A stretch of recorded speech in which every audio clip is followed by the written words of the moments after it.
Palestinian militant group Hamas released 3 Israeli hostages on Saturday, as Israel freed dozens of Palestinian prisoners.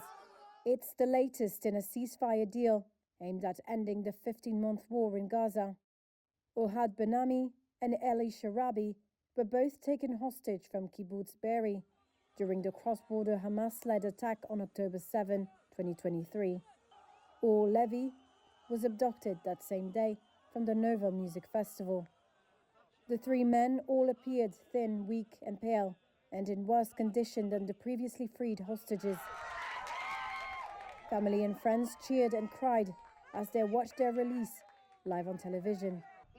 Their relatives spoke of their pain of seeing them in that condition. He doesn't look like himself. He looks like he suffered a lot for such a long time, not being at home. And it was very difficult for me to see him like that, very, very hard.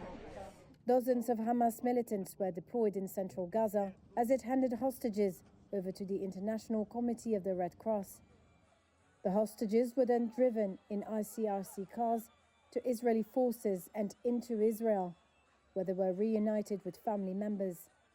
Israeli Prime Minister Benjamin Netanyahu said the sight of the frail hostages was shocking and would be addressed. In exchange for the hostages' release, Israel said it was freeing 183 Palestinian prisoners, as well as 111 detained in Gaza during the war. Cheering crowds greeted the buses as they arrived in Gaza.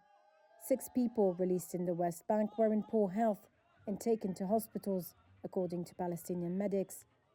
The first phase of the ceasefire has largely held since it took effect on January 19. However, fears have grown that the deal might collapse before all 76 remaining hostages held by Hamas are freed.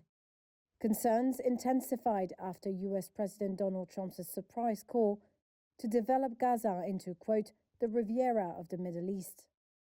Arab states and Palestinian groups have rejected Trump's proposal, while Netanyahu welcomed his intervention.